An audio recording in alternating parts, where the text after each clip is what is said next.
right. Good morning, good afternoon, and good evening, wherever you may be. Thank you for joining us. Another episode of Catching Up with Jacob. Jacob's not on with us today, but we have just as good as guest, David Lister. It's good to be here, Marco. God bless you, brother. Thank you. Thank you for being on. And not too far from your place. We're in New Zealand now, but not too far from your place. Davey, you're waiting for Jacob to come. How are you this morning? Yeah, doing pretty good, thanks. Doing pretty good, and glad to be with you all. And looking Amen. forward to Jacob arriving.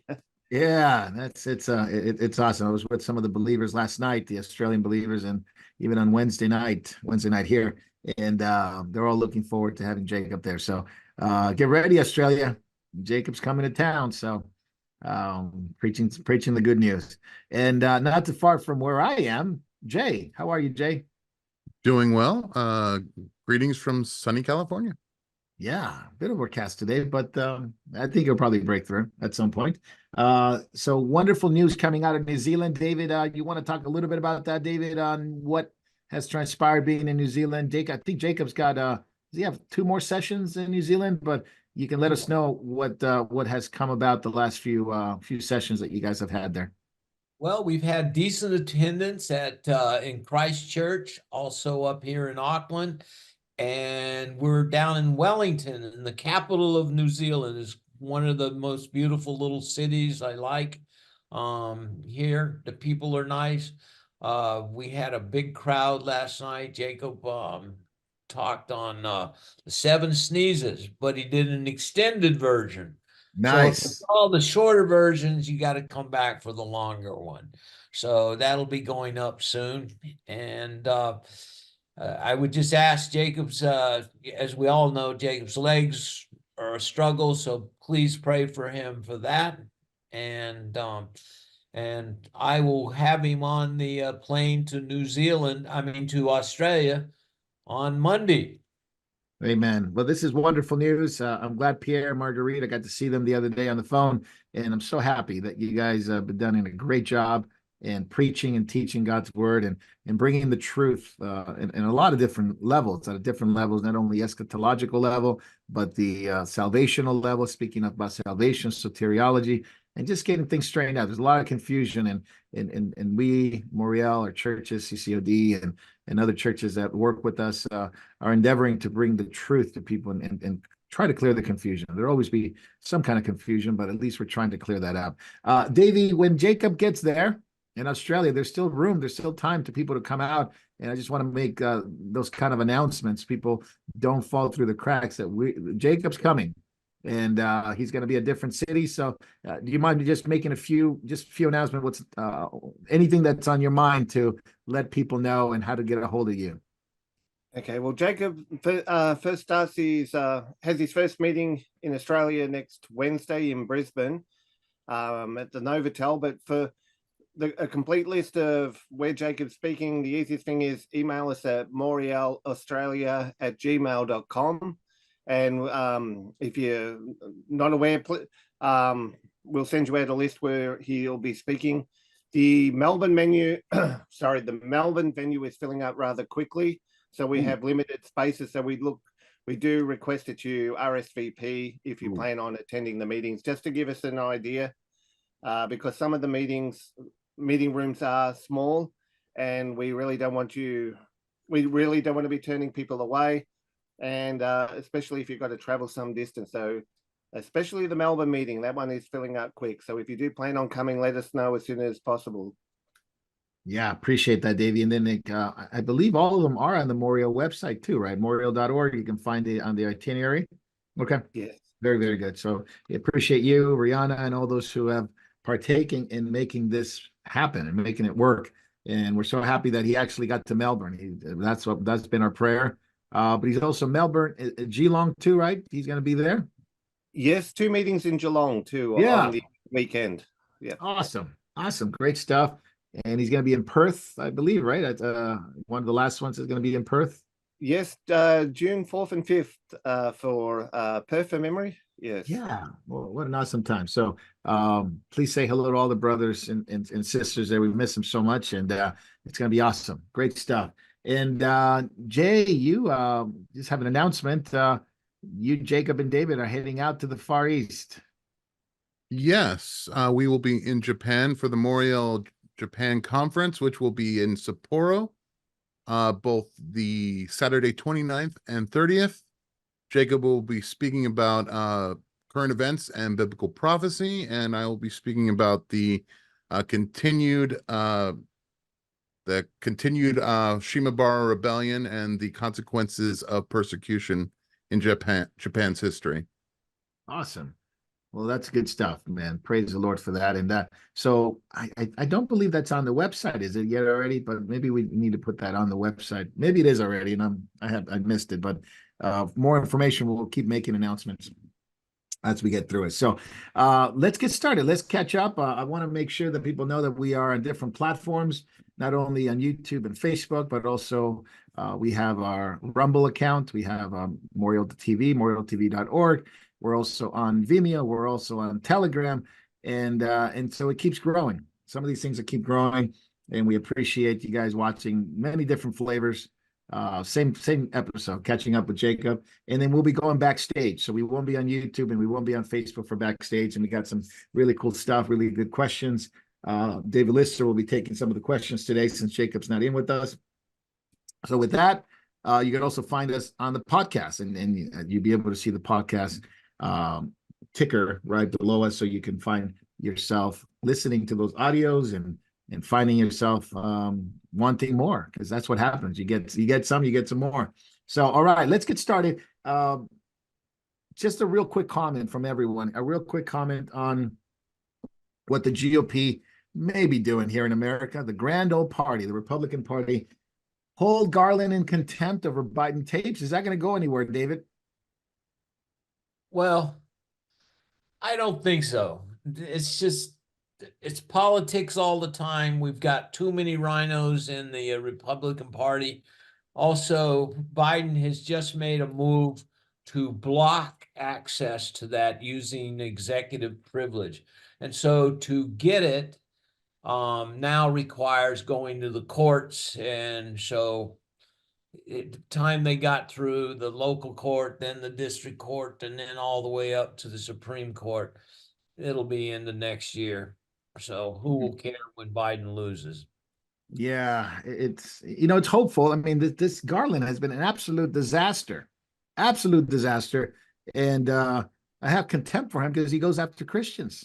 He goes after Christians because of his his desire to apprehend Christians, apprehend parents that protest at I guess you can call it board meetings, at school board meetings. So he's not shy about apprehending Christians that are against abortion, or Christians who don't agree with homosexuality. But he's against everything that's good. yeah, It's yes, almost absolutely. like a man, because he was spurned not to be a Supreme Court justice, he now has this hatred that is coming out in his politics and everything against that which is good and against that which is right. Being the head of the executive department, he's very powerful, but they've come after politicians, come after reporters, came after everything that Everyone, yeah. everyone, so it's like a wrath has come on him because he was turned down to be a Supreme Court justice. Now, can you imagine him in the Supreme Court? Oh man, that that would be, well, at least in the Supreme ahead, Court, there would be two people that would counterbalance him, or more than one person that counterbalances his craziness. But as far as the GOP goes, I mean, this is the kind of the problem we have. Eric Holder sold guns to the Mexican cartels. Yep. And he was in contempt of Congress. That did nothing to stop his career now being a pundit on television, making probably six figures from that. Yeah. So even if we go after the rat that obviously our AG is, nothing's going to be done. There's no consequences for bad actors, especially once they get to that position of government. Yeah, Except Loretta Lynch, unless you're Trump. Yeah, then you got to face charges. Yeah. Yeah, Loretta Lynch, Eric Holder, nothing happens. Bill Clinton, nothing happens. Nothing happens. And I think this is the frustration that a lot of people feel, David, is that, as Christians, the frustration, the disillusionment that what's the point? And even to Jay's point, like the GOP is incapable, they're impotent. They'll even make comments. What's the point of even bringing it up and talking about it? Because nothing ever gets done. There's no justice. There's seemingly no way of getting out of this. David, what do you tell people that are just so frustrated? They either shy away from it completely in fear, compromise with it to some degree or another because they can't help what's going on, or they take matters into their own hands, which is one of the things that seemingly it's the pressure cooker of these days. It's happening now. People want to take matters in their own hands because they see no justice. Yeah, people's souls, especially Christians, are becoming vexed. They're just the weight of the world, the weight of not seeing any justice. And because America has never faced any real persecution, this is stressing out people even more, as our lives are becoming more difficult. And then also the policies of our government and with inflation and all these things coming along that are just making it hard for people. And then young people have no vision and they don't see a future. And so they're protesting against Israel and going in with a terrorist organization. There's this judicial blindness that has been falling on the world, falling on our government. It's like God has hardened their hearts. From Isaiah 6, I'm trying to get this up. It says this: He has blinded their eyes and hardened their hearts, so they will not see with their eyes and understand with their heart. This is what's happening to the government. It's also Thessalonians talks about sending a strong delusion on people. And I do believe that this is a judicial blindness that is falling on our government, falling on people in power. And it's something that Jesus faced in his day, didn't he? Yes, he did. Yes, he did. And Christians need to learn how to, be in the world, not of the world, but you have to have the reality that if you're looking for justice in this world, you're never going to get it from anywhere in the world. Yet God promises justice. God promises peace in his new heaven and new earth, and of course the kingdom of our Lord.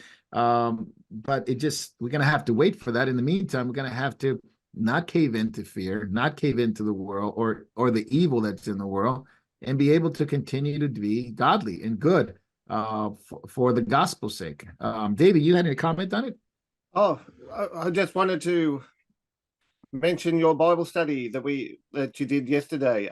It'll be going up on the Devore Truth channel, hopefully later today. But it was very encouraging. And you were just saying there too, Marco, we don't live in fear. We don't live in fear. We're not going to. We still do what we can. If we appeal to Caesar when we can, where we can, how we can. But look, we don't necessarily expect anything less from these wicked leaders than what they're actually doing. But there is a God of justice. There is a God who is in control.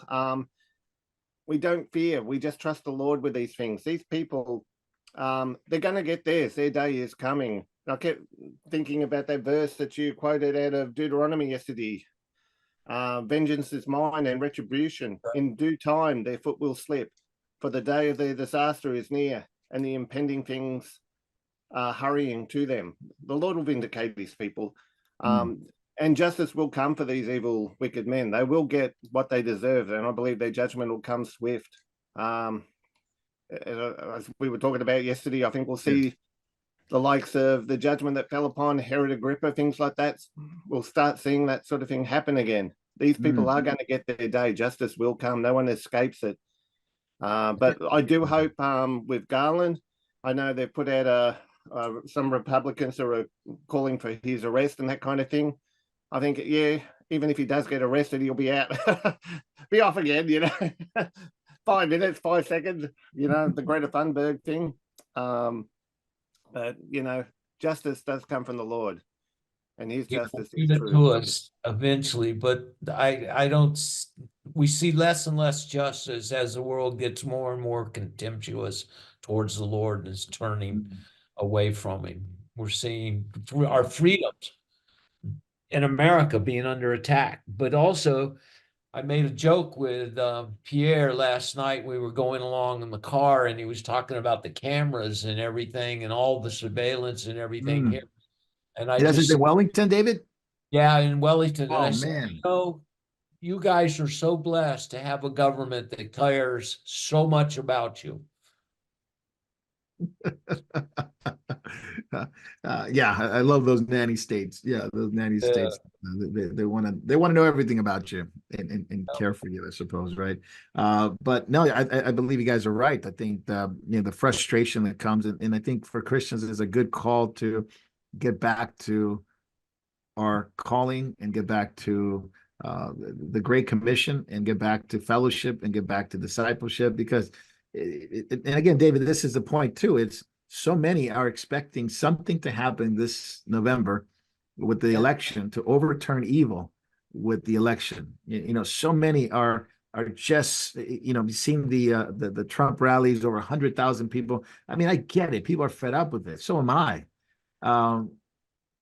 What is what could be the deception of trying to look for the 24 election to be the make all, the break all for turning this around?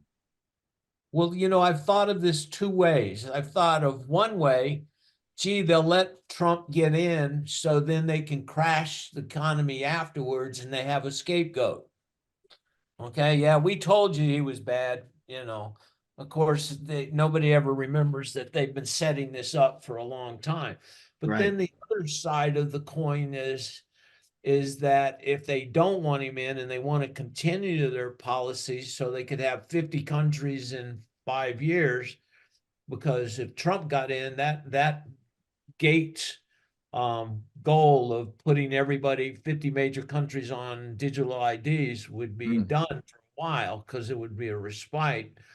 But they could easily just cause a crash, they could midnight, 3 a.m. in the morning, just turn off our communication saying we were under attack.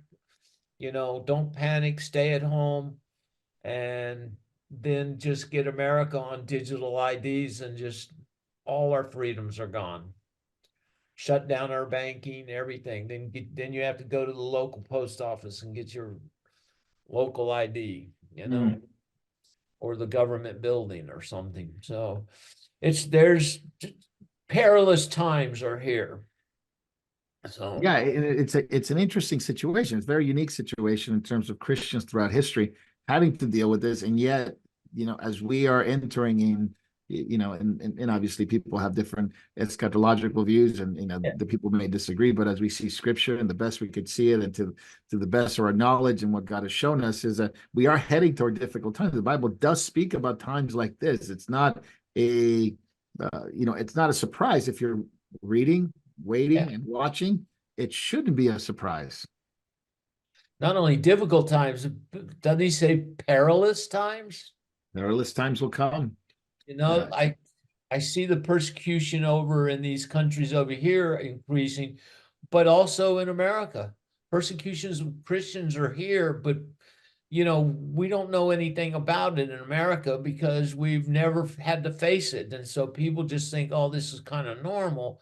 But, when you see what's going on in other countries, the persecution against Christians, like I'll soon be going back to Thailand and oh, it's a nice place and everything's nice. But we have people there that are actually in hiding because they've been persecuted in other countries. And they're now in fear of being deported back to their countries. So Pakistan, India, persecution is really increasing. Vietnam, all this is going on, but we're supposed to be thinking of ourselves as in chains with them. But I think outside of America, people think the whole world is just America. We're not in chains with anybody, but God That's wants right. us to be in chains with them as if you were in chains. That's right. Well, a lot of times we interpret scripture, right? We interpret scripture based on our surroundings and experiences, and we just can't imagine things can ever be this bad. Which leads me to the second point. Is what I wanted to bring out is the war in Ukraine and Russia. David, no one looks for peace. No one's looking for peace. No one's looking for deterrent. There's no one that looking for the deterrent. It just escalate, and that's been my point since we started talking about it 2 years ago. Putin continues to threat. NATO continues to escalate, more money to Ukraine. Now you got drones going in and attacking into Russian territory, southern Russia. Of course, these are asymmetrical warfare. It's proxies. No one ever takes the blame for them. They just, it's, well, this happened, this rogue group. And so huge amount of videos of Ukrainian drones going into southern Russia, trying to attack the infrastructure, especially oil refineries. David, did they just really want to destroy Europe? Is it 1939 again, where they just no deterrent whatsoever? Nobody wants to say, "Hey, let's deal with peace." At least maybe in World War II, there were people that were trying to maybe naively try to make peace, but here it just seems like there's more fuel to the fire. Everybody is rushing to get weapons and everything, and they always tell us, "Oh, we'll have to send our sons to fight Russia if Ukraine fails." Right. Ukraine's already failed, though. There's yeah. I mean, it's a dead state at this point. Well, Give it 5 years, it's not going to be a country. Yeah, That's what it's looking like. Yeah, Yugoslavia again. Yeah. So, and if you're a dissenting voice, you're not heard. They're just, and the money that is just flowing around the world going into corrupt people's pockets, these Ukrainian leaders have houses and so the money is, and I'm sure the industries, the defense industries, everybody's getting rich, but they're profiting off the blood of young men, Russia's young men. Yeah, Ukrainians. Ukraine's been devastated. Yeah. How they ever going to build that place back? Where's the money going to come from? The world is running on debt. They're just going to have to invent like a currency that everybody can start over with. I think that could be the end result of it. No doubt, no doubt. Dollars to rebuild Ukraine. Trillion. Yeah. And actually, the contractors are lining up to go rebuild Ukraine. Yeah. But who are they building it for is a better question to ask. Who's going to own it, right? Who's going to own it? Yeah. Before the war started, Ukraine, let's see, they were on the list of leading the world in sex trade and trafficking, white slavery, trafficking, also corruption with drugs, corruption in government. I mean, they held the banner for it, and yet now they're the good guys. I know how things change rapidly, right? People have turned in their turned over their mind to depravity. David, am I wrong in thinking like this? You hear Putin making threats, you hear Xi making threats, you see the Muslim world making threats, yet nobody seems to take it seriously. Nobody seems to take it seriously in a sense of like, let's deter, let's stop this, let's be strong now. They sort of appease and let it appease and let it go and let it go. And like, it's nothing ever bad is going to happen. And I want to go back in a little bit of history, if you don't mind, of the city of Thebes. City of Thebes never thought that they would ever be invaded or be destroyed. And here we are, Alexander the Great coming in with some, Macedonian, unification and being able to take them down, right? Then you have what's the one that we were talking about earlier? It's the Constantinople. Yeah, never thought the Turks would ever destroy them, and the city that lasted 1,000 years, they said this is the eternal city, kind of like Rome, eventually fell. They could never imagine. Are we poised for something like this? That we see we see these guys, and then we go, that's never going to happen. And yet nobody takes their threats seriously. I mean, I've had conversations with even believers to say, well, Putin's just bluffing. Putin's just bluffing. He's not going to do it. He's not going to do it. Perhaps he's not Joseph Stalin, but even Stalin blew up a weapon in Kazakhstan, at some point, and he died in 53, so he never really completed it. What are your thoughts on that? Are we playing with major fire here? Absolutely. The world is running madly towards war and to world war. And you see Putin warning, look, you guys keep coming after me. One day I'm going to drop a nuclear bomb. 17 times he said it, 17 times. And he's like a guy that'll do it. Everything else he said he was going to do, he did. I know. There's coming a point where he very well may use small nuclear tactical things, put a stop to Ukraine and take them off. Now, they're trying to push. NATO has promised already that Ukraine will be voted into NATO. That would be suicide mission. And so he's going to have to, if he's going to attack Ukraine, he's got to do it before that happens. So there's these clocks running at the same time, getting them in and him saying, well, I can't fight all of them. So do I finish off Ukraine? Well, that would make sense. But see, it's always like this. Ernest Hemingway said he went bankrupt. And rewrote and everything, and he had spending habits and everything. And so he was asked about his bankruptcy. He said, well, it happened over a long period of time, and then suddenly. And it's like the same thing with this. We're running on this long period of time to this, of this war that could really be coming, that could consume a lot of the world. And then it'll be suddenly. And it'll be too. Jay? Yeah, Marco, you hit the nail on the head when you mentioned the Thebians never thought it would come to them. I mean, for those that don't know, the Theban Sacred Band were pairs of homosexuals that volunteered to be part of this elite fighting force that fought against anyone that would dare come against Thebes.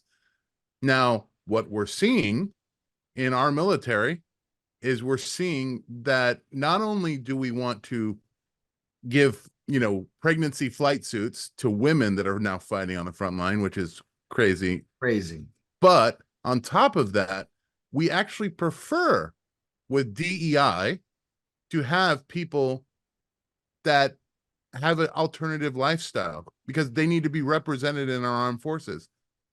This is crazy. This is why the recruitment numbers in the United States of regular heterosexual men is way down. The Navy has missed its recruitment numbers for the first time, I think, in 10 years. Okay. Yeah, it's down way low, way low. And they're hiding it. They're hiding it because they don't want to give this appearance that a very large population. I mean, we have a larger population than it was in World War II. And that's crazy, Jay. We have larger population than World War II, and yet we can't recruit. No. And the people that are in the armed forces now, I pray for them because who is next to them, and can they rely on the people? Not, I mean, you know what? I'm going to say this: the soldier, for the most part, probably can rely on other soldiers. It's the people who are leading them. That's right. Will they be followed? Like as a soldier, and I've been around the military a lot of my first part of my life. And those guys all were comrades and everything. And they always respected the men at the top that would lead them into battle. Right. They would follow them. They would, they had that type of mentality. But like now that I live down in the South and where there's the Fighting 101, you hear them talking about these things. You hear these guys saying, man, I ain't going with that guy, These are retired guys. I would never go fight with that guy because you don't know what he's going to do. They have unsound minds all the way, but even before they make decisions, they have unsound minds. And then you're going to need military strategy to win a battle, and these guys can't even figure out if they're a boy or a girl. So no, you're 100%. it's fascinating. Think of Constantinople, just in history.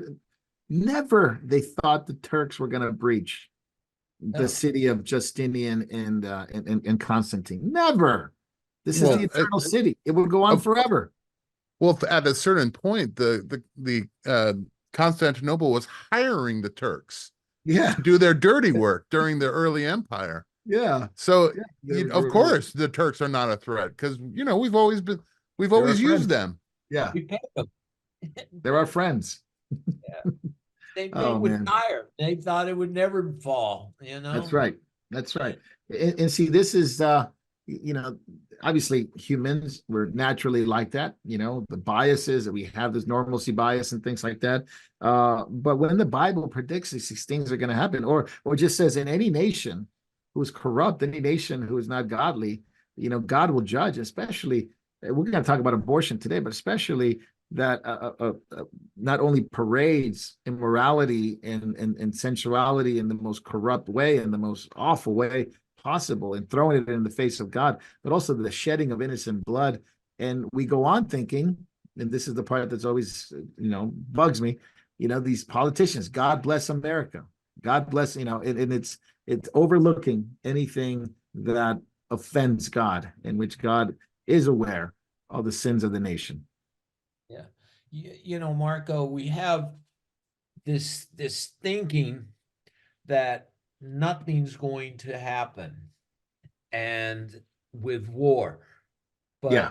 but we know in Matthew 24, one of the signs of his coming is war and the birth pangs, and then also rumors of war. So we got plenty of rumors of wars everywhere. This is worldwide. All right. And so what happens is with rumors of wars, eventually wars break out. Okay. And the signs are becoming like the birth pangs. They're becoming stronger, they're becoming more intense, and they're becoming more worldwide. So Yeah. if the sign, one of the signs is war, why are people not expecting it not to happen? Do they not believe in Jesus said these things would happen? Well, I think this goes back to, we talked about earlier about the eschatological view that we have. We all have a worldview. We all have, and hopefully is a biblical view for Christians, and we're all agreeing on the essentials. But one thing that Christians never agree on, this is one of the hardest thing to overcome, even in churches, is that, for the most part, evangelical Christians would agree on certain things about soteriology, even about pneumatology, the Holy Spirit, and things of that nature, discipleship, that we need it. But when it comes to eschatology, we part ways, and people become enemies, don't talk to each other, and people come up with the most craziest ideas in eschatology, the most insane idea. They would never do that to salvation or the Holy Spirit or baptism. They would never do that, but they do it in eschatology. And it's created this massive confusion to the point where some people don't believe Matthew 24 has anything to do with the church, or Matthew 24 has already been fulfilled. 24 and 25, the Olivet Discourse, has already been fulfilled. That the Jewish Christians went to the Great Tribulation in 70 AD. Yep. Or other believe that believers are going to go. They're not going to go through it, and only the Jewish people are going to go through great tribulation in the future. And you have such wide range of confusion. And this is where your point is, David. People miss Matthew 24 because you say, well, isn't it there? Yeah, but if they don't believe it. Yeah, they don't believe it, but they do see worldwide famines. They do see, supply, they call it supply chain problems. Yeah. And they see pestilence everywhere. We all went through a worldwide pandemic, or well, if that's what you want to call it. Anyway, but we're seeing these things on a scale that's unprecedented. We're seeing this year alone, we've had major earthquakes in Taiwan, Japan. There was a great big one in Japan on January 1st, and then that's right. So, but there's so many of them now, they just go unnoticed, and we're seeing unrest among the nations. You don't see it on our news. The farmers in Spain, France, Netherlands, everywhere, all the time. Crazy. Yeah.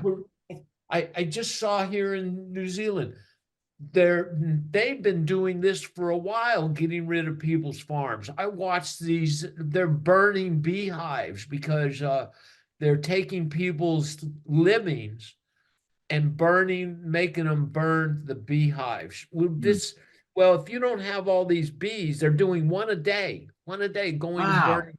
Wow. So killing millions and millions of bees, gee, they're going to have a pollination problem before too long. I Yeah. watched No, a girl almost in tears as they burned their living. wow. You know? No bees, no food. I mean, it's quite obvious. We've known that. Yep, but farming is ecocide. It's the Yeah. suicide of your ecology. Yeah. It's thinking is upside down. Yeah. It's evil is good and good is It's evil. evil. Absolutely. David, I wanted to ask you this before we move on. The Slovakian Prime Minister, Robert Fico, it was an assassination attempt this week. He has second surgery today. We don't know if he's going to make it. Some think he will, some think he won't. But it made a lot of headlines because, for one, he was not pro-war. He was really questioning whether or not Slovakia should continue this endless war between Russia and Ukraine. And we'll talk about him because he was also wanting to conduct a study on what really happened with the virus, with the shutdowns, with the lockdowns in WF. All of a sudden, there's an attempt on his life, and he's almost killed. We don't know if he's going to make it. This is actually, very tragic. But you think we're going to see this, that men or women, politicians, prime minister, whoever, journalists who get in the way of the agenda will be removed? Whether it's here in America, in the world, you're going to start seeing people like Robert Fico being a target. He was sort of Trump-like, wasn't he? Yeah. Yep. Yes, he was. That's concerning for us. If there's other people that are out there that do this, all you have to do is kill a few. Right. You can silence the many. And if you remember, we showed that video one time from the man that was at the World Economic Forum. He called him, he said, "I'm a god. Don't get in my way. Yeah. We'll kill you." Yes. Yes, he did. Yeah. They believe they're gods, and if you get in our way, we will kill you.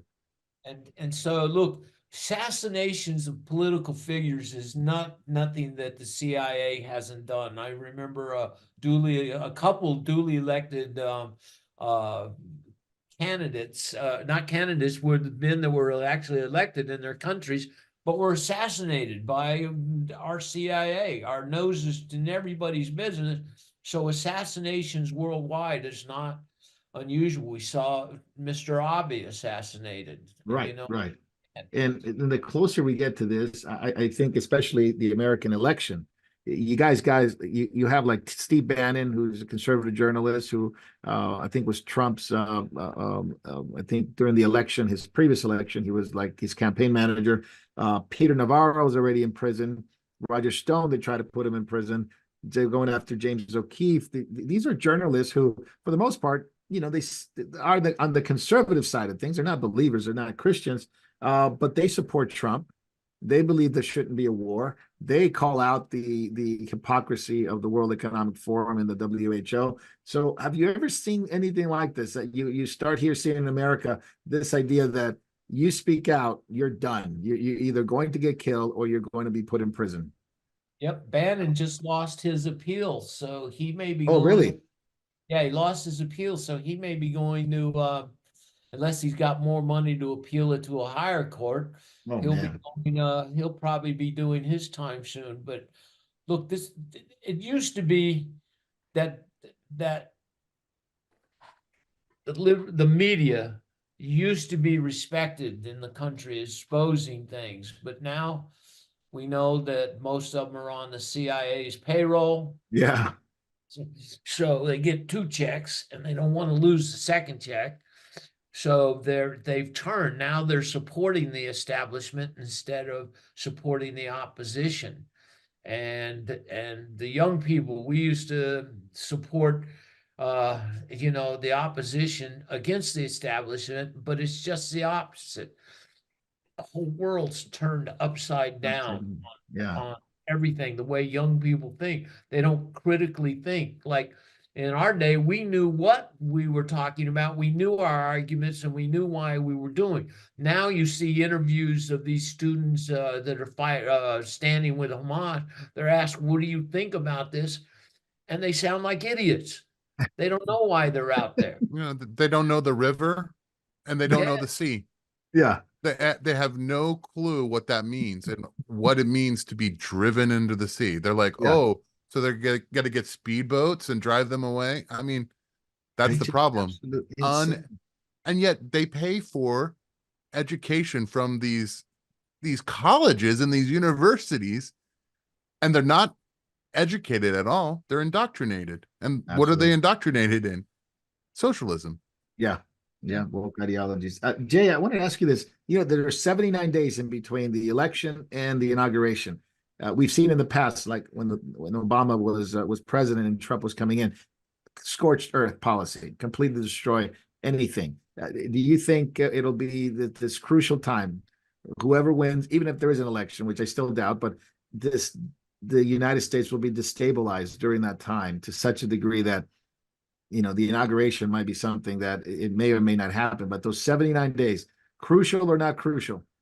Absolutely crucial. And I'm going to tell you why.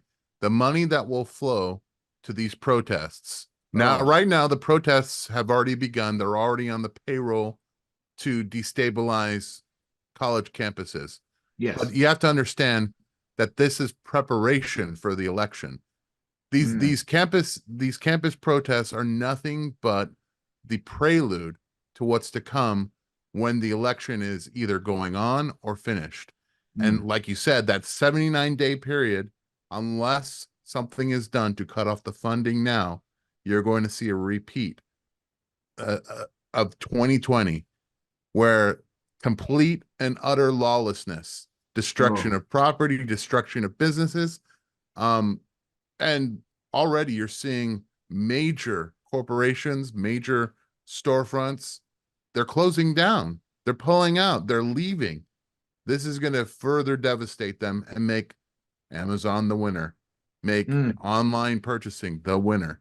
Oh man, yeah, it's going to get really ugly. It's those 79 days. No, I agree with you, Jay.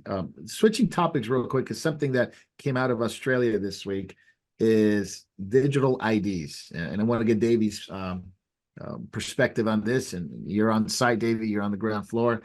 Digital IDs implemented by multiple nations, Australia being one of the first one. We warned for years that this was coming. This was coming, attached to CBDCs, attached to more control, attached to 15-minute cities and things like that. Davey, walk us through like what has happened over the last 4 years, because it was introduced through MyGov ID app, I think it was called, and then that was voluntary, and then now this is digital ID. The bill was passed this week, and now they're saying it's also voluntary. But kind of unpack that a little bit more, especially since we're those who are not in Australia looking into what's going on there. Okay, I'll do my best. All right. Yeah. Yeah, well, let's start with the whole voluntary thing. Yeah, it'll be voluntary, like the other mandate that we had to endure a few years back was. It was voluntary, but you couldn't work without it. You couldn't do certain things without it. This is going to be the same. If you want to work, you're going to need it. It's kind of like there's going to be a whole section of the society marginalized, those who are technologically challenged, those who they're assuming everybody has smartphones and all the rest of it. The elderly, they're all going to really struggle with this kind of thing. It's been interesting, a lot of the reasons they've been saying we need it and all the rest of it. We had examples even the day and the day after when it was passed of just how ridiculous their arguments for pushing it is. We had a major cyber hack here the day it was actually passed. We had a supermarket just like an hour from my house. They had to resort to cash only yesterday, I believe it was. Woolies in Sebastopol. Yeah, their system was down. It was cash only sales yesterday. So, yeah, unfortunately, this is really going to put us in basically a digital prison. That Julie Grant, the e-safety commissioner, Oh, yeah. she's already been spending taxpayer money to have social media monitored, anything critical of her. I did see the figure that she's been spending, but this is what our taxpayer money is going towards at the moment, monitoring posts that are critical of her, posts that are critical of Anthony Albanese, finding all those Yeah, you can't memes. even have a meme about him. Yeah. Yep. But we can see this will all be tied together. This will all be tied together. It'll be linked into your banking. I think it'll accelerate a lot quicker than what they first announced. But yeah, it's basically, yeah, night is coming here. Basically, you know, Australia has fallen. We're basically just a large digital prison now. You're going to need the digital ID to get onto the internet, where they'll be monitoring what you post. And if you post something they don't like, anything that'll criticize the government, anything that'll even mock, you know, in a humorous way, anything that's even tongue in cheek, you'll be penalized for. And we don't know what those penalties will be yet. The words they've been using too, it's all a game of semantics to make it sound good. You know, we're doing this for your own good and all the rest of it. The semantics game has been unbelievable. But yeah, not a happy day for us here in Oz. And I did see a letter from a guy, an Australian who's now living in Iceland, where they have digital ID. Yeah. And he wrote a letter warning of, okay, this is what's coming for you. This is what's coming for you. You know, Wow. yeah, it's not good. Katie Gallagher, she's the financial minister, finance minister of Australia, went on, I think, several shows that day telling everybody it's not compulsory, so don't worry about it. We won't track your data. We won't use your data against you. It's just the fact that they have to say that, right? It makes me really nervous. The fact that they have to say we're not going to use it in any nefarious way. Trust us. These are the same group that told us, right, that the medicine, the treatment for the virus in the last 4 years was effective, was safe and effective. And the same people are telling us now it's not compulsory. Don't worry about it. We're not going to track you. I mean, do people in Australia believe that? That's right. Unfortunately, some do. This is a sad thing. Unfortunately, still a lot of people do. You know, there's still people going to get the latest injection, even though stuff's been coming out about. Hopefully, I say this. You might have to censor this, Jay, but you know about AstraZeneca. Yes. I know a few people. I don't know I don't know how we could. I mean, major news outlets are talking about it. I mean, they're pulling it. Yeah. Well, media, it did leak out to some media outlets here, which is kind of good because I know my sister heard it. A lot of people here did take AstraZeneca the first time around because it was the first one available here. It was the one they were pushing. And then later on, people went to Pfizer and all the rest of it. But yeah, so some people are concerned. Other people still got their head in the sand. And I know people just went for their next thing just this past week. So a lot of them are blindsided by the media. They're so brainwashed because we haven't had that. And a lot of people do it out of fear. There are a lot of people do it out of fear too. And this is a thing. I think as believers, we really need to trust the Lord. He you know, keep a close walk with Him. You know, draw close to Him, and you know, we should never live in fear. And I always find it interesting in that verse in Revelation where it talks about it gives a list of people who you know basically going into the lake of fire, and I think the first one mentioned on the list is the cowardly. The cowardly, yes. And this is the thing, we shouldn't have fear because cowardice leads to all these other things. Cowardice leads to turning a blind eye to you know, the most horrendous atrocities. We should never cower in fear. We need to be bold. We need the boldness of the Lord. We need to keep proclaiming where we can. We need to be wise. We don't be foolish, but we do need that boldness, and we need to keep preaching the truth while we still have the light, while it's still night. While we still have the light before it's night. That's Because right. night is That's right. coming. Yeah. Digital IDs, CBDCs, which is always connected to it, internet access, free speech. It's basically what have been called a digital leash. You will be allowed to do certain things and you won't be allowed to do the rest according to the government. But my question is always, well, who's going to run this digital ID? Who's going to run it? Well, I you- have an answer for that. Okay, it's the same people who you sign EULAs saying we will not leak your information, Ooh. who are then hacked, and now your information is on the dark web. Hmm. There's been so many data leaks, so many different servers that these tech companies that manage our information, whether it be medical, whether it be financial, they're hacked, and now that information is all over the internet. And then guess what? Next, the company comes in and say, we will provide you protection because of this data leak. We will provide you protection and insurance up to $1 million of fraud. Well, what's going to happen when everything that you have as far as government information on you is leaked to the internet? Yeah. Your 100%. identity is gone. Yeah. Mm. You'll Well, have there a is hard no time in anonymity. court to Yeah. prove that you're who you are. Can you imagine? I said, I really am, James. I really am Marco. It's me. But Canada's doing this through the Digital Authentication Council of Canada. India's been doing this, or it's gonna try to do it. Yeah. Thanks to Mr. Gates. Any thoughts on that, David? Yeah, look, we're headed this way, and I know what he said about the e-government. I just thought this is my thumb. Oh man, why did do that? Apple had to get an advertisement in there. Free. Anyway, they're going to hook together, and it's already drifting in. Here, look, I've got Singapore. That's so I can visit them. Then I've got Australia, and I've got New Zealand. I've got e-government for Philippines. Oh my. They actually gave me a digital ID already.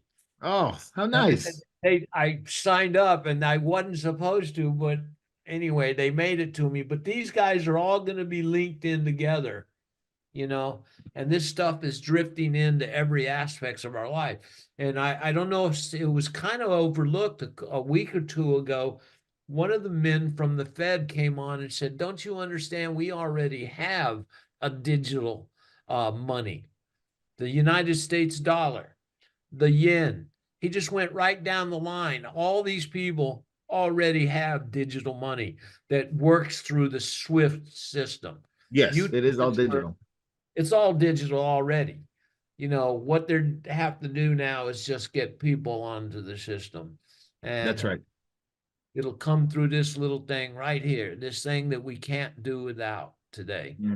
Yeah, no doubt. So Australia, even the U.S., if you think, well, the U.S. maybe not wanting to do this, but there's 11 states already that have the digital ID. Now, not the same one as the one that Australia just passed, but basically a digital driver's license, 11 states. There are some who are in the process of it. I think in California, it is in progress. Some of them do accept it as legal, like Texas. Other ones do not have it, and that will be like Washington, Oregon, Tennessee, South Carolina. Maine doesn't have it, so some of the mid states, but it's already, even Florida, it's already active. In Georgia, Florida, Louisiana, Arizona, Utah, David, conservative states that we go, these guys are red. These guys are not good. No, they're already going in that direction. Yeah, they're going to have to do it because they want to be able to manage payments to people on welfare, people on Social Security.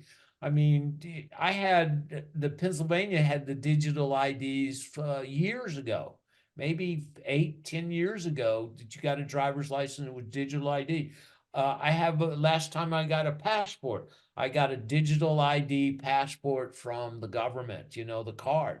So they're well underway. The government, the United States government is well under the way and having all this. And like when you go on Delta, like they have hundreds of different destinations already hooked together, Yes. so that they can tell you, you need this, you can't come here unless you do this. So all the information is already gathered together. In one database, yeah. One database, like I think it's maybe well over 200 people, 200 countries on Delta.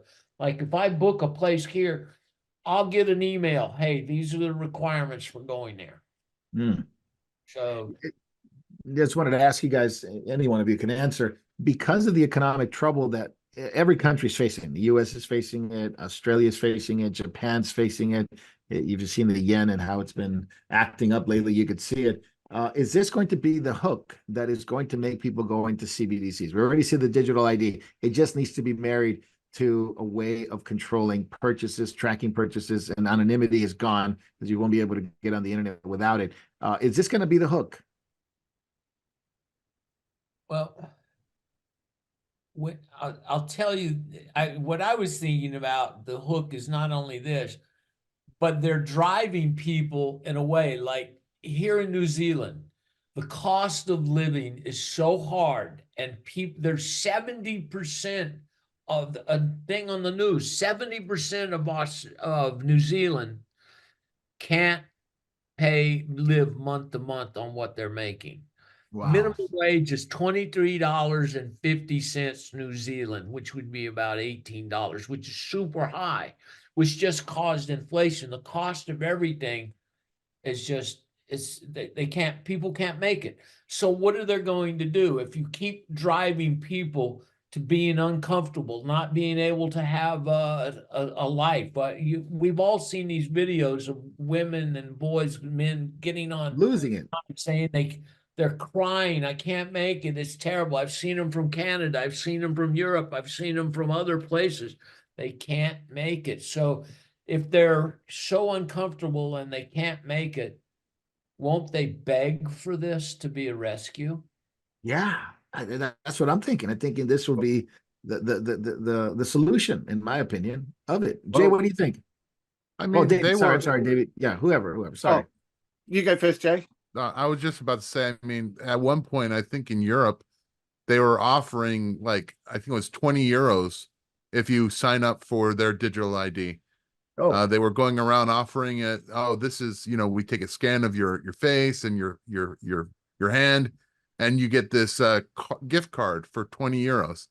Now just take that and say, hey, we own these banks. We own, these corporations, these financial institutions. You owe them lots of money. You know what? I'll tell you what. If you take our ID, we'll get rid of your debt. Then you'll be able to live, in this new economy. That will be so much more easy for you. I think that's the hook. I think that's the hook. Go ahead, Davey. Yeah, Jay is right. And here in Australia, look, the government has been conditioning people for this for years. They've always had these programs, these incentive things. It's kind of like sign up. They'll always say no strings attached. Sign up here, and we'll give you $200 back on your electricity bill. But these things always come with a catch. I think one of the more recent ones was, oh, get your new free water heater, which is going to be electric, which is going to be tied into the smart grid, which we're going to be able to control and turn off on and off whenever we like. These things always have a hook, but it's conditioned people to basically accept these free, and I say free in quotations, free offers from the government. But they always come with hook. There's no such thing as a free lunch. And unfortunately, a lot of Aussies are gullible when they see, oh, $200 cash back. Yep, sign me up. No, you're absolutely right. I think that's I always tell the story of even in Texas, there's this grocery chain called Randall's, and the way I think it's going to come, this is just one example of it. It's gradual. It's almost like invisible. It's very gradual until you're in. and they have this system. They have an app for, you can get discounts on the app, and if you buy it, with the app, it's this price. If you don't buy it if you buy it without the app, it's this price. So, well, obviously you don't want to spend that much money. It's very difficult and food is very expensive. So if you get the app and you go through them, it will be 20% off. If you just buy it, on your own, then it's this price. And it's gradual. It's gradual where I could see a world where it says CBDC, if you pay with CBDC is this price. If you pay with cash is this price. Well, David was talking about New Zealand. You can make the case in Australia, here in America, California is very expensive, where people are going to want to, I want a discount. Of course I'll use it. 20% off. Hey, sign me up. I want to get my, my Big Mac for $18 instead of, 25, Actually, Marco, it's scary what you're saying, because you're absolutely right. Here in California, two things. First of all, gas. If you pay with cash, it's almost a 40-cent decrease in the price. Yeah, I've seen that. Yeah. Okay. And then on top of that, what they're doing with fast food right now, if you sign up for the rewards program, you get discounts that make, right now you're paying $20 for a hamburger and fries. Pretty much. In California. Yeah. But if you get the app, that price now goes down to 15. Ooh. Yeah, $5. So incentivized for a digital ID. Yeah, it's there, and you notice, Jay, that it's incremental and it's just very subtle. You're like, well, I've done this for a while. Hey, it's easy. I'll just get that, and you won't even notice. You won't even notice because it's going to be very much incentivized. So, no, absolutely. I did want to talk real quick about one thing, Marco. Yeah, go ahead, David. You take those cards that we've been getting the discounts at the stores for so long, they've been tracking how much you buy. Oh, yeah. You'll be rationed. That's why I always tell people, go buy 50 pounds, give 40 away to the food bank. That way you get 50 because they think you need it. Yeah. That's a good point. I did want to talk, because this dovetails into the World Health Organization. It's all the world. And how they're trying to pass this treaty. And now the treaty is being rejected by some countries, UK being one of them. Perhaps I'm not sure where Albanese stands on this, Davey, but you can fill us in on that. We know where Biden stands here in America, for sure, no problem. But it is a treaty, so maybe have to be ratified by Congress. But some countries are pushing back because of all the information and data that's coming out from injuries from the treatment that they just rolled out the last few years. And I think it's already, to Jay's point, it's already headline news. It's in the New York Times. It's in the New York Post. It's article after article. Malcolm Roberts from Australia has been talking about it. The UK MP has been talking about it. He's been very outspoken. I forget his name at the moment. But David, we'll start with you. Malcolm Roberts nailed it out of the park. They're hiding the numbers. They don't want to talk about it. Doctors don't want to talk about it. They're hiding the injuries, the amount of injuries that have come out of this. It is unbelievable that they're saying it's only 14 when it's actually thousands. Yeah, and look, just not the excess deaths too. The spike in cancers, people with cancers and stuff like that at the moment is just unbelievable too. It's kind of like, I think we're going to really it's going to become more evident as things go on. I think we're going to be in for a rough time in the next couple of years. We're going to see a lot of people that we know and love and care about go through some rather bad health issues. I totally agree with you. Yeah. I'm pretty sure, I was just trying to verify, we have got people trying to fight against Australia's signing on to the HWO treaty, but I'm pretty sure Elbow is all for it. I was trying to find articles on it, but I am pretty much 99% sure he'll sell us out onto this. I'm pretty sure he already has. Unbelievable. Actually, and Daniel Andrews, we hadn't got rid of him. Guess who he's working for at the moment? Who? The Who. No. HWO. Yep. I didn't know he played guitar. Really? No, I'm kidding. Oh God, I'm yeah. so kidding. We're Yeah. not rid of him yet. We're not rid of him yet. Oh my goodness. It's the worst place you can put him in. Yep. David, this is getting really weird. I mean, Chris Cuomo, who was a diehard on the other side of the not even the other side of the aisle, he was setting on fire the other side of the aisle in terms of you're an idiot if you don't trust the WHO. And he's even coming around, although he says the injuries are only small, but he actually admits we weren't told the truth, blah, blah, blah, blah, blah. You got New York Post saying, sick lies from Fauci. Are people going to get it? I mean, we have 1 million excess death, 4 million becoming disabled, 28 million injured. That's about 33 million injured, disabled, died from, and the estimates died from this treatment. Are people going to be fed up with it, or is it just going to go under? The people are so troubled by everything else, it's not going to even be a bothered.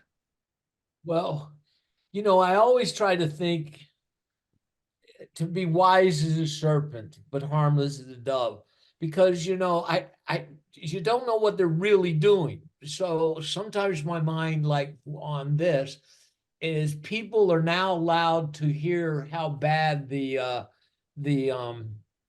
vaccine really was. Okay, Right. so now we're being told. Now people are becoming skeptical of the government and everything, and no, I'll never take another one, and this, that, and the other.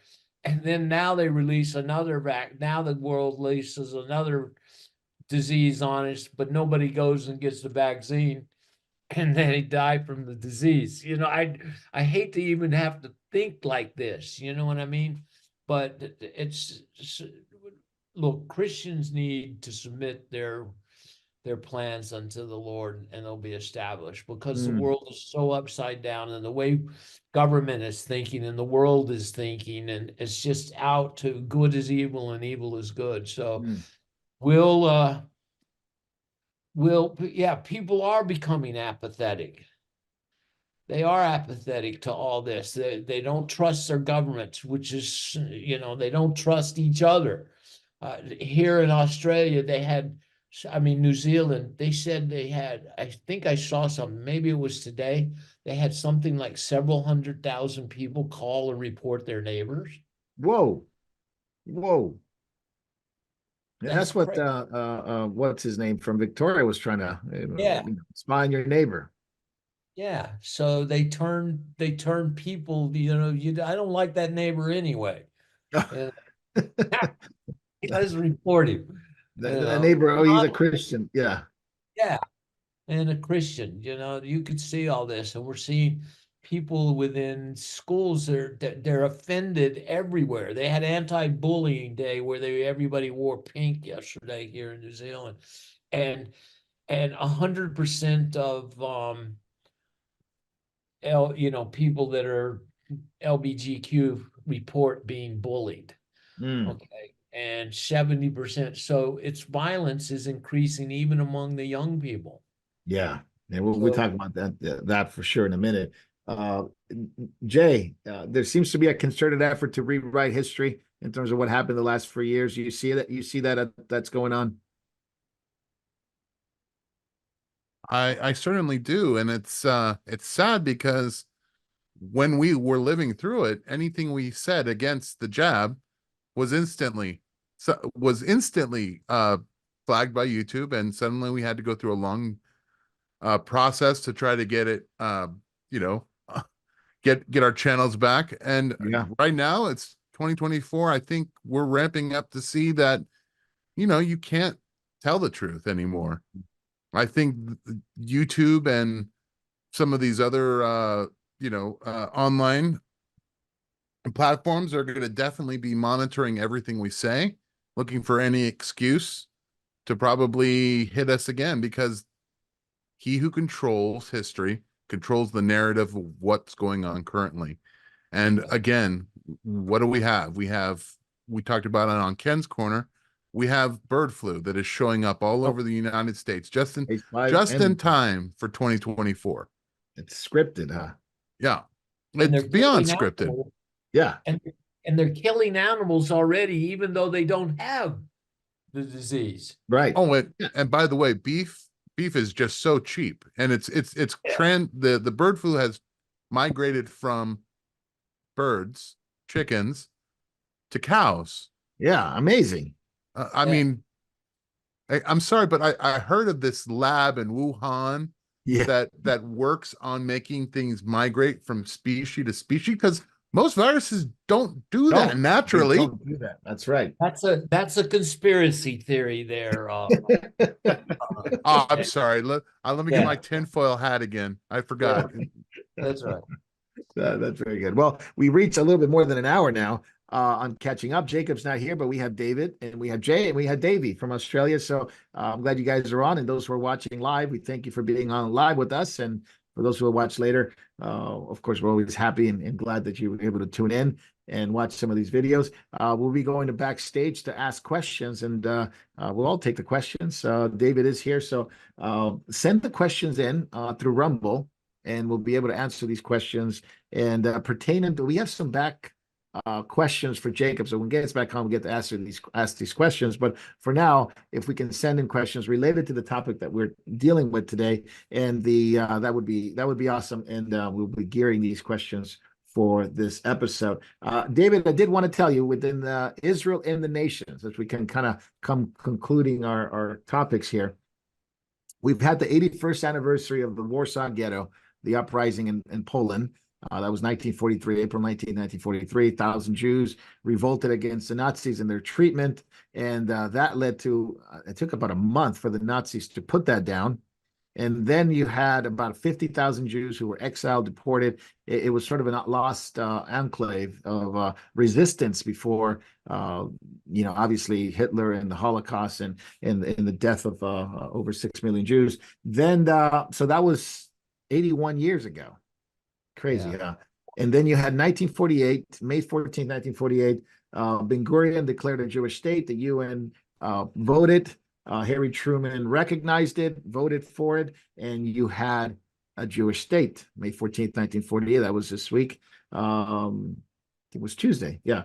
And after Israel declared its independence, you have Al-Nakba Day, which is the day of great catastrophe for the Arab world. Muslim nations immediately attacked Israel and the Jewish state. And of course, you had the War of Independence, and as a result, the Jews control the area that they were promised to them. And there's been a big fight ever since. So we have to go back into history. So there seems to be a historical record, of course, of Jewish people, state of Israel, constantly, always being attacked. Not only secular history, biblical history as well.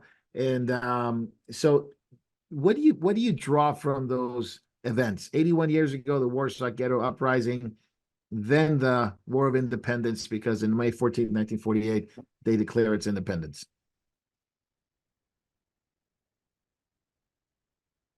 Did we lose David?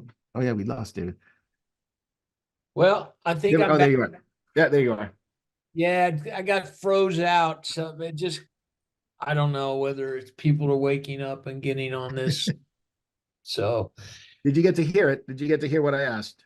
some of it, I mean, we're concerned about the rise of anti-Semitism, correct? Yeah, And and just looking back at the Warsaw Ghetto Uprising and then the Al-Nakba and the attack for the War of Independence of these Arab states, these Muslim states, immediately attacked Israel. Now, that doesn't mean that we weren't attacking before. We have history that tells us that they were always persecuting Jews within the Holy Land, but that just made it official. We are at war with the Jewish state. Now you're fast forward to all this time, and you're seeing the same thing. But what do you draw from the Warsaw Ghetto Uprising, the Nazis attacking them, and then the Muslims attacking them?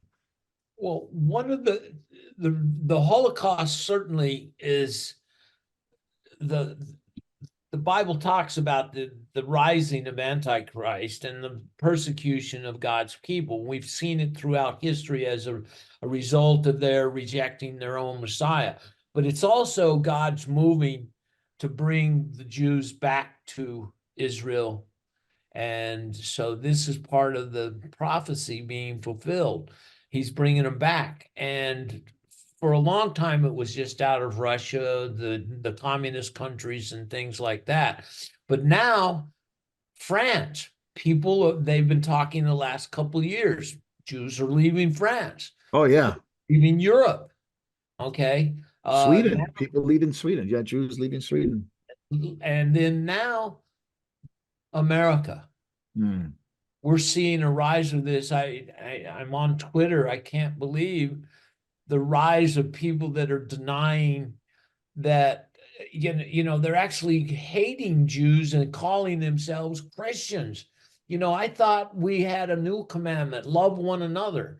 I can't find where we're to even hate our enemies in the gospel of Jesus Christ. But people are actually calling themselves and saying that they should hate Jews, that they killed Jesus. It's old lies over and over, and it's making people hate Jews, and it looks like it's going to cause them to move to Israel to find and then also we're seeing Israel is being isolated by the whole world. Even Yeah, our the whole world is turning against him. yeah, and I think I said this a month or two back that Hamas was not going to start. They believe this is their time, Hmm. and they're going to keep playing politics and keep playing and isolating them. Although Netanyahu said, we'll go it alone.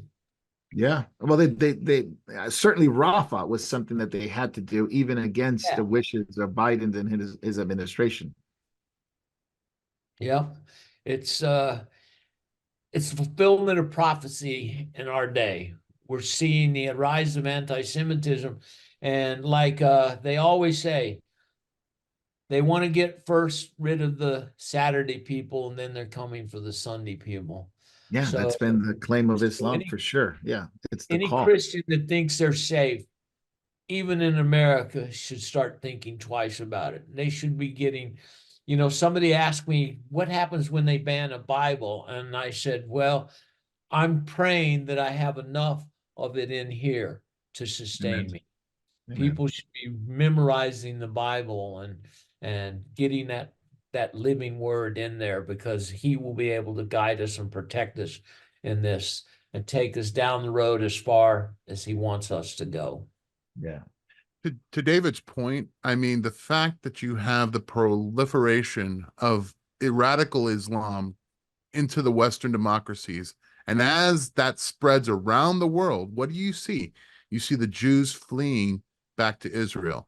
Yeah. Yeah. That is the most, he's right. That's the most prophetic instance we can ever say and point to and say, look, God is drawing them back to their homeland because he's making the rest of the world unsafe through unmitigated disaster that is multiculturalism and diversity. Yeah. Yeah, there's no doubt that Jews, the ones that are watching and seeing it, they're concerned and they're going back. I mean, hard to imagine New York Jews will want to go back, but they're very much considering because the political climate has changed. Obviously, there's a new type of politicians, they say in the UK. It's not Labour or Tory. It's actually the pro-Palestinian type MPs that are winning seats.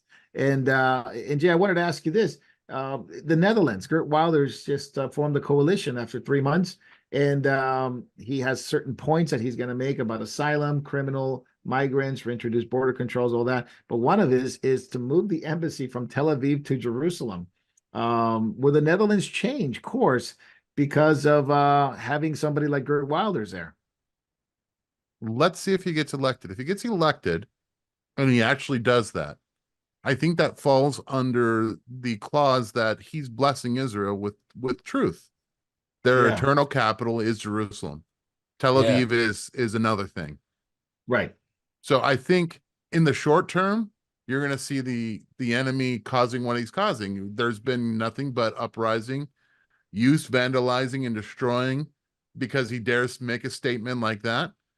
You have a lot of pro-Palestinian supporters amongst the youth in the Netherlands, and that's going to be a disaster for the short time. But let's see if Geert Wilders can actually make it into office. Yeah. Yeah, that's going to be really interesting. You're right, Jay. The as soon as he made those statements, Amsterdam University went nuts. They did literally almost destroy some of their halls, all for the Palestinian cause, they say. France is going crazy with attack on synagogues and attack on churches, by the way, some of them Catholic churches. Canada, we watched a video of an Israeli girl being attacked at school in New Brunswick. There's Toronto. And the men stood by and watched them.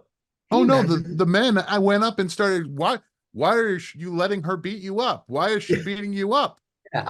I couldn't believe that. Asking the witnesses, why are they fighting? Not stopping the fight. Why are they fighting?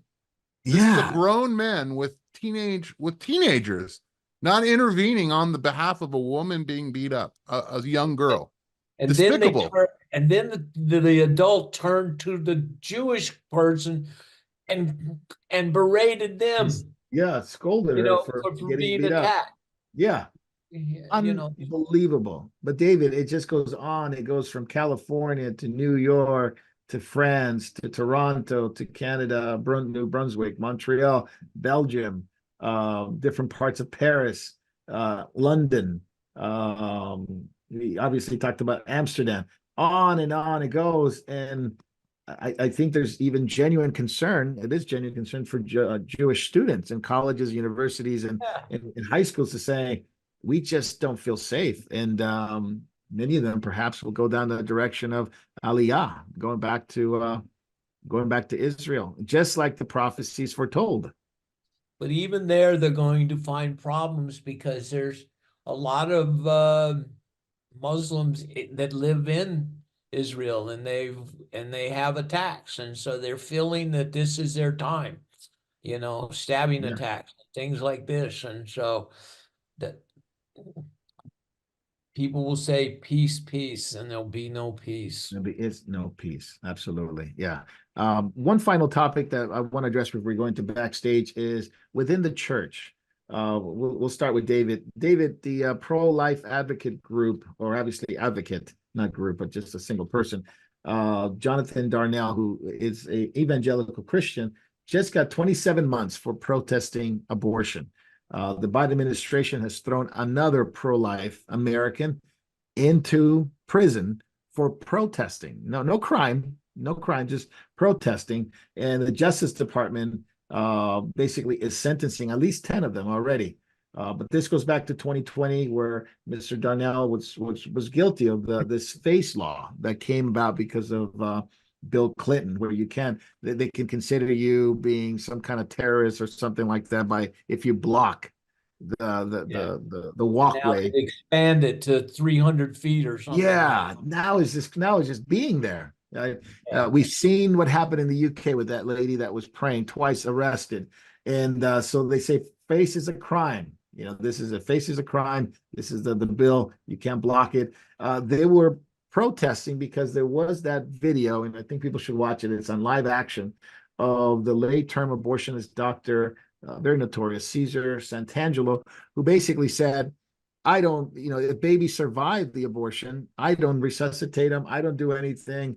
I basically give no life-saving efforts for babies who are born after a botched abortion. So he emphatically said that trying to save a baby is the most stupidest thing he could have done. And so once that video went out, there was a lot of pro-life advocates who went to clinics and they said, look, we can't, the church is silent. We have to do something. They chained themselves to doors, and this is what caused the problem. They were blocking. Now they're getting arrested. Back to the first topic of no justice. Talk about no justice. You stand up for good and trying to save a human life. You get arrested and you get 27 months of prison. So, David, unpack that for us. I don't think they would have done this to Hamas sympathizers or climate change activists. No. Two things. First, these are warnings to Christians and people that love the truth. We're starting to put you all in jail. You should do that. And you could see by our government willing to kill babies is they don't care about life. Two things. The government doesn't care about life. As we see even up in Canada, they'll let you kill yourself, commit suicide, euthicide, just because you're feeling bad today. Depression, being down. And so two things.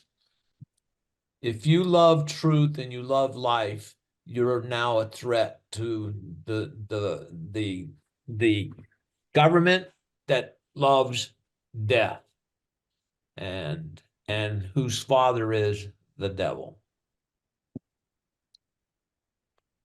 And Yeah, so this is I could honestly tell you that if he was a Hamas sympathizer, he would not no, gone to jail. They would have just, maybe processed some paperwork and let him go the next day. Jay, what's upside your down. Good as yeah, evil. upside down. Evil is Good as good. evil. Evil's good. Isaiah 5:20. Jay, what's your thoughts on this? Because politically, even they say, well, Trump may get these guys out, but I don't think Trump's that much of a sympathizer anymore for abortion. He says Yep. some laws are too excessive, he says. Do not look for any type of justice or righteousness from the governments of men. I'm going to remind our brothers and sisters, Matthew 25:36 says, I needed clothes and you clothed me. I was sick and you looked after me. I was in prison and you came to visit me. These Christians that are willing to lay it on the line, to go into prison, to break the law for the love of the word, we as brothers and sisters in the faith, we should be visiting them. We should be encouraging them. We should make those prisons have to deal with the fact that this person has 100 visitors in a day. And Praise God. we should use the fact that we have the numbers to make the system look bad, because this is a travesty of justice. Mm. We should remember these people in jail. We should put money on their books. If for those of you that don't understand, when you're in prison, you have a commissary that you can buy things from. Put money so that they can have as much comfort knowing that people are outside suffering with them in that cell, because they're not alone. They're in there with Jesus Christ. Amen. Amen. So this is in Washington, D.C. This happened at the Washington Surgery Clinic in Washington, D.C., which is a notorious late-term facility, late-term abortion facility. And this is where they went. They went to literally the gates of hell. That's where it is. And so I can't imagine that, just by hearing some of the rhetoric from the GOP, that they'll really, really go out and try to save people that are pro-life. But there are those who will, like Jay said, willing to risk their lives and their livelihood for and life suffer for righteousness and suffer for Yes. righteousness, which they should right. consider joy. But look, it's if Twitter is a general overall view of the Christians that are out there, Mm. I am shocked.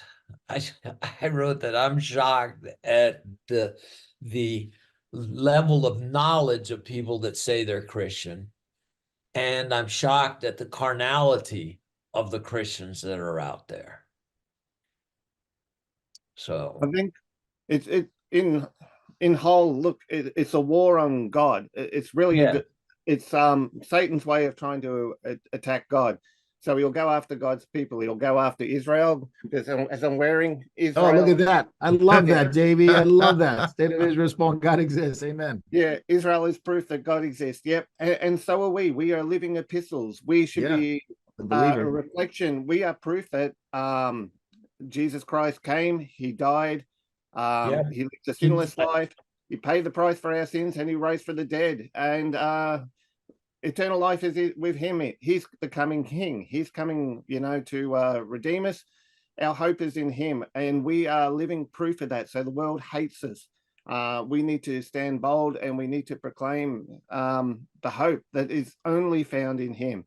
Of course, even like we were talking about the animals before, it's kind of like anything that God created that was good, man hates. So male and female. So we got to mix it up and become a gender blender or whatever it is nowadays. I don't know how many they're up to nowadays, but anything that God created that is good, anything that testifies to the living God, the enemy hates and the world hates. And yeah, we just need to keep walking faithfully. Yeah. Well, David, I think if you're going to wear that sweatshirt around Jacob, I think he's going to want one. Yeah, let's get him one. Absolutely. Let's get Awesome. him. Hey, David, before before we finish, because we got to finish this part. What do you think of that Kristi Noem controversy there? It seems like, society and even both political parties are more disgusted with dead puppies and dead babies because of what Noem Yeah. did, and she's being crucified for what she did. But people forget that she did sign that law in South Dakota to protect babies at the earliest stages. I think it's 8 weeks or 9 weeks. That you're not allowed to. She's not allowed to abort a baby, and she signed it, and that cost her some points within the GOP. But now that she had this controversy over this dead dog, she's the ultimate villain. But nobody bats an eye at dead babies. No, it's always been that. You can, you get a eagle's egg, it's always protected and everything because it's always an eagle. But a fetus is not. It's just a clump of cells. They play word games to get around this. But look, I've seen dogs put down my whole life because they attack livestock, kill chickens, bite kids. I was bitten by a dog when I was a young man, not a young man, but a boy, the preteen. And the owner took the dog and had it put down because it attacked child. And people were more responsible then. You can't have animals that bite people. Now there's people who say, oh, you can retrain these and everything, but that's one person and there's lots of dogs. So, she did what she felt was right.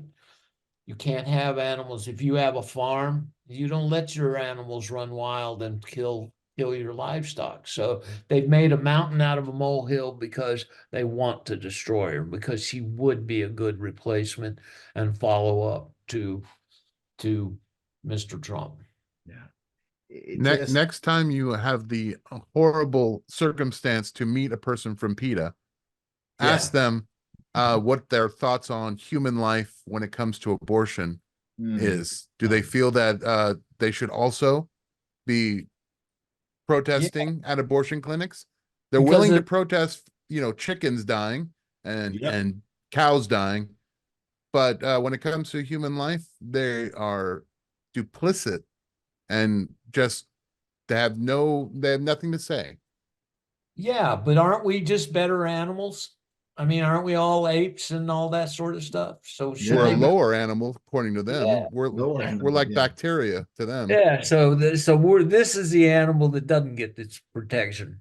Yeah, I mean, it's just so backwards, right? Yeah, like the Supreme Court has already decided that they will rule against the death penalty of rapists. If somebody commits a rape, that they won't go with the death penalty, but yet they will. In our society, they'll kill the baby. It's open season on those babies conceived by rape. You're right, Jay. Absolutely. So it doesn't take a genius to figure out where our morals are. It's so backwards that they rage against the killing of an animal without spirit, and they at the same time they protect the rights to kill human beings with a spirit, where God has made them in His image and likeness. So it's a grave sin, David. It's a grave sin. I don't know how we ever gonna come out of this without God really putting His hand of judgment upon us, especially the fact that we are just seemingly unwilling to turn from it, unwilling. And I'm talking about the majority of America, America. Yes, there are some believers that I know, and I greatly respect them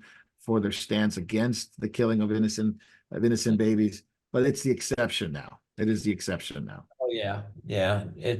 We are definitely, America is now a culture of death.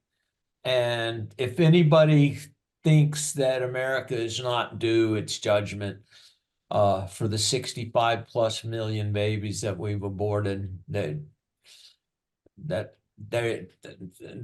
absolutely wrong. America has to be judged. Yeah, and I feel in a lot of cases, I know I've talked to Davey about Australia and other believers about New Zealand, and the sentiment is the same in terms of their own country and the sins of their own country. So it's amazing. All right. Well, thank you guys for being with us on Catching Up. We are going to go over to backstage. We'll have one topic on backstage, and that's we're going to talk about the Methodist Church, the United Methodist Church. We're also going to take some questions, and we're going to play a video by one pastor from the United Methodist Church. I want David and Jay's and Davey's take on it because it seemed rather. Well, you be the judge when we play it. I don't know if he should call him a pastor, but Yeah, I don't a know. hireling. Yeah, he might as well be. I mean, he might as well be a dog in terms of, how he handles scripture and how he berates those who would disagree with them. Well, you be the judge of that. Thank you for watching, catching up, and going on backstage. Stay on the same channels unless you're on YouTube and Facebook. Jump over to Rumble, Memorial TV, memorialtv.org, and we will see you there in just a couple of minutes. Hello, and thank you for watching Memorial TV. There are so many things that are happening at Memorial Ministries worldwide, from the Philippines to Japan to India to Africa and back to Europe and the United States. So many of our brothers and sisters are spreading the good news of Jesus Christ to this lost world. We are so thankful for your prayers. God has been faithful and has blessed us in so many ways. If you'd like to partner with our efforts abroad and at home, please take a moment to click the link in the description and help us as the Lord leads you. Thank you very much, and God bless.